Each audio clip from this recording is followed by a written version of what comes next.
Hey, welcome to another installment of Celebrity Profiles here on Live from Dennis's House. Today, we have the pleasure of talking to Olivia Newton John, the one and only, the legendary Australian singer, songwriter, and actress. She's a 4-time Grammy Award winner, 5 number 1 singles, 10 top 10 hits. She has sold over 100 million records worldwide, and she's crossed over to virtually every type of music. You name it, country, pop, dance, rock, disco, Christian, gospel, whatever it is, she's done it. And she started out in the country world, and there was a lot of controversy back then when she first made it big. She had a bunch of hits and she won awards, but all the country people were going berserk because they said, oh my God, she's from Australia, she's not country. So they were up in arms. But you know who stepped in? Dolly Parton stepped in and came to her defense, and then everyone said, all right, she must be cool because Dolly Parton likes her. So, her career just took off. She had so many hit songs, and of course, she was catapulted into superstardom from the movie Grease, of course. The 1977-78 classic, probably 78 classic with John Travolta that spawned so many hits, and girls all over the world went crazy for it, and boys too, but mostly girls. Every girl over the age, actually it doesn't matter what age, my daughter now loves it. It's every girl in the world loves this movie. So she became international superstar after that, and then she had number 1 hit with the song Physical, Magic, Xanadu. She danced with Gene Kelly, and listen to the songs that she had, hit after hit. I Honestly Love You, Have You Never Been Mellow, Let Me Be There, Magic, Xanadu, Please Mr. Please, Physical, and all the Grease songs, of course. So later on in her career, she was diagnosed with breast cancer, and she has become a survivor, and she's done a lot of uplifting and motivational songs after that. She has a new album out. It's called Live On. It deals with grief and overcoming obstacles, and she's still out there. She's doing great humanitarian as well. She has a cancer center in Australia, and I just had the pleasure of seeing her in concert, and we'll talk about that later. On the phone with us now is the legendary Olivia Newton John. Thanks for calling in, Olivia. Oh, you're very welcome.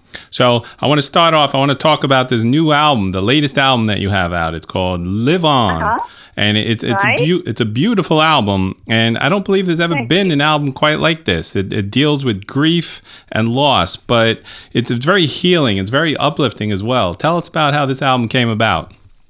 Oh, thank you. I'm glad you found something healing in it. It was actually inspired, if I may use that word. I lost my sister 4 years ago to a brain tumor, and it was very sudden and very shocking, and as all losses of people we care about. And I've always found my way of healing through grief is through music. And so I wrote a song for my sister to send to the family and friends, and asked my friend Amy Sky, who had produced my Grace and Gratitude album a number of years ago and who's a dear friend of mine, if she would help me finish this song. And we were talking about the fact that there just isn't, or there wasn't a whole album of songs like that for people who are going through loss and grief, and wouldn't it be amazing to create something like that? And Amy had lost her mother a year before, and then we thought about friend Beth Nelson Chapman, who had written probably one of the most beautiful classical songs of grief and loss called Sand and Water. And we invited Beth to join us and create this album. And it was an amazing experience. For like a year we got together like times and wrote new songs and created this album. And we've toured it. We've been to Europe and we've done some shows on the West Coast. And it's been a work of love for sure. Yeah, absolutely. And it's for me, I don't know about you, but it's like a lot of people say when there's loss and grief, they say, all right, just get over it. You'll get over it. But I don't think you ever actually get over something like that. It just like becomes part of you. No, I think that's the problem. I think people have an expectation that people should get past it and over. And I was always stunned by hearing those stories from fans that people at work would go, come on, it's been a couple of weeks, aren't you over it yet? Grief is a very individualized feeling, and it's a very painful thing. And for some people it can be quick, and some people it can be really, really long. And it comes and goes, and you just have to be loving and understanding of people and help them through it. And I think this record kind of takes you through the different stages of grief. And, like we have a song, because people don't know what to say to you very often if you've lost someone or your pet or something that you really care about. Right. They don't know what to say. So we wrote a song called you don't know what to say. And so we kind of cover a lot of the things, and a song called My Heart Goes Out to You, which is really all you can say to somebody, because, you know, what do you say? And exactly. so these songs are all very personal to us, and we've really enjoyed performing them. Yeah, so it was a great album. I want to congratulate you on that. Thank you so much. And you've done humanitarian work all throughout your career and life, and environmental, animal rights, and all of that. But you're involved in cancer, and you actually have your own cancer center in Australia. Tell us about that. Yeah. Well, I'm very proud to say that I have a cancer center that bears my name. They asked me if I'd lend my name to a cancer center in Melbourne, Australia, which is where I grew up. And so I had to think very hard about that one, and I decided, after talking to my mother, who said, you know, darling, if you're going to help someone, you should do it, that if they included a wellness center in the cancer center, then I'd happily be involved. So it's been over 10 years now, and we have the most beautiful state-of-the-art cancer center with this wonderful wellness center where we help people, body, mind, and spirit, who are going through cancer treatment, and now a state-of-the-art research center as well. So, you know, it's a very important part of my life. I'm passionate about it, and to see the end of cancer in my lifetime. Wow. You seem like you're genuinely a very nice person. You don't meet many of them. Oh, you're very nice. Thank you. So now you're out on tour now as well. Tell us what we can expect. What do we expect to see in this show? Well, my show is a journey through my music, you know, from all the different eras, from the country music, pop music, the movies, and the environmental stuff, and it's a journey. So are you still having fun doing this? Do you enjoy getting out there and performing? I do, yeah, and the minute I don't, I'll stop. So now I have to ask you about this. I've heard a rumor that there's going to be some sort of Grease reunion for the 40th anniversary next year. Is this any truth to this? Well, I don't know yet. We're still, we're talking. I'm sure we'll do something, but I don't know what it'll be. Now, what do you think? Why did Grease touch such a nerve in especially girls of, because my wife, my sister, even my young daughter absolutely loves Grease, and you. What do you think touched the nerve in women for this role?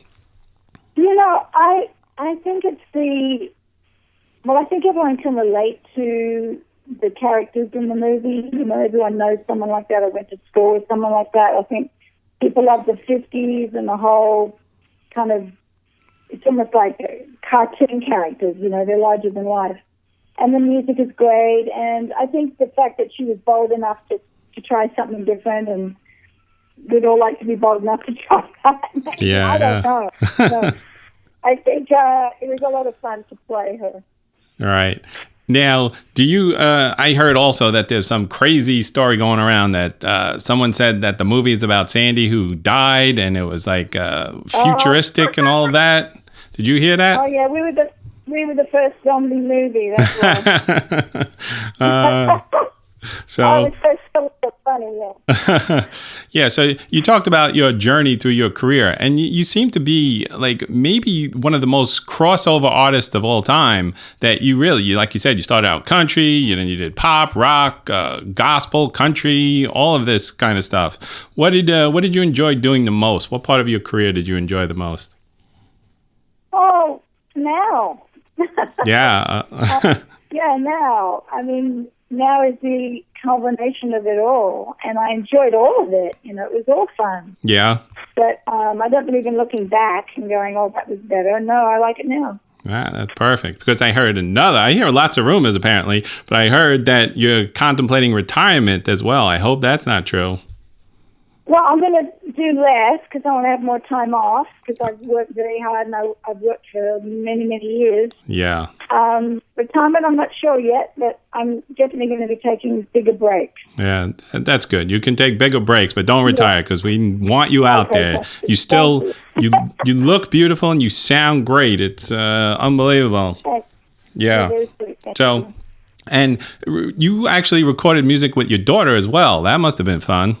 Yeah, we had a #1 dance record with Magic. We redid Magic and called Got to Believe, and my daughter wrote the new lyrics for it, and we worked with Dave O'Day, who's a very successful disco dance producer, and that was very exciting to have a #1 with her. So will we see, maybe your daughter will come out on the tour with you sometime? Oh, you never know. So right now, this is a solo tour, though. It's not with the people who you recorded Live On with, right? No, this is a solo tour. We're going to be doing our tour in October as the Live On tour. Okay.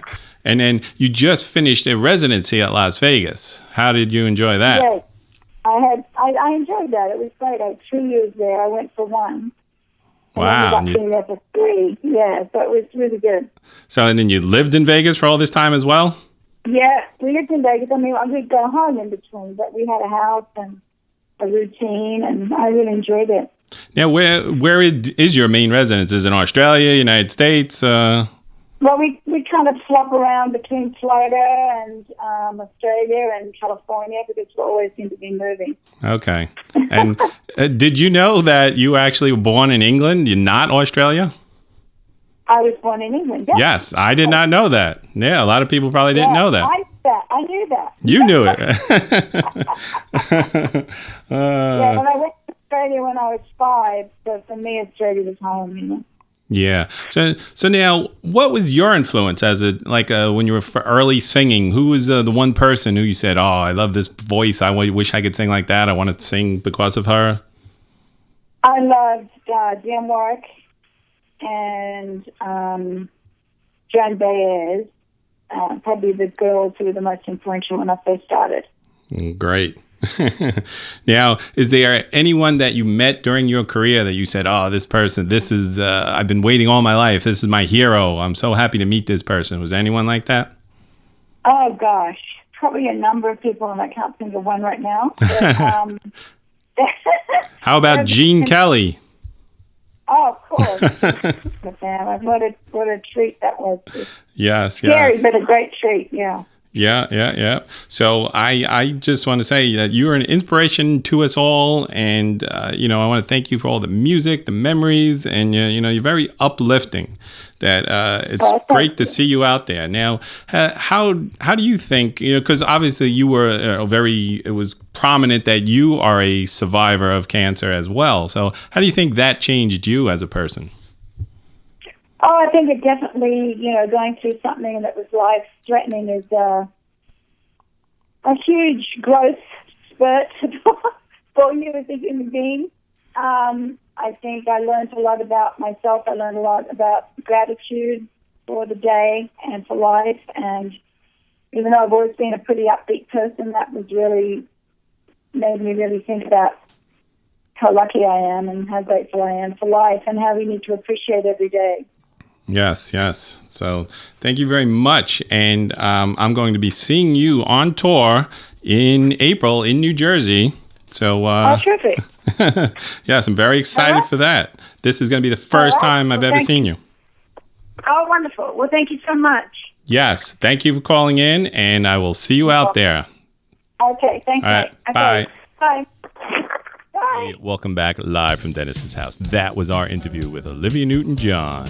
What a great woman she is. She's so nice, one of the nicest people we've had the pleasure to speak with. And since we've recorded this interview, I actually had the pleasure of seeing her live in concert and meeting her and talking with her. And she's just really the nicest person in show business. As I actually overheard one of the background singers talking to family members, and they're saying, what you see is what you get. She really is that nice in real life. So she's a great person, great career, everything about her. So if you have the opportunity, go out and see her. She looks great. She sounds great. She does all the hits. She started off with, I even forget what it was. I think she did Magic. She opened the show up with Magic, Xanadu. She does all the Grease hits. She has this big band.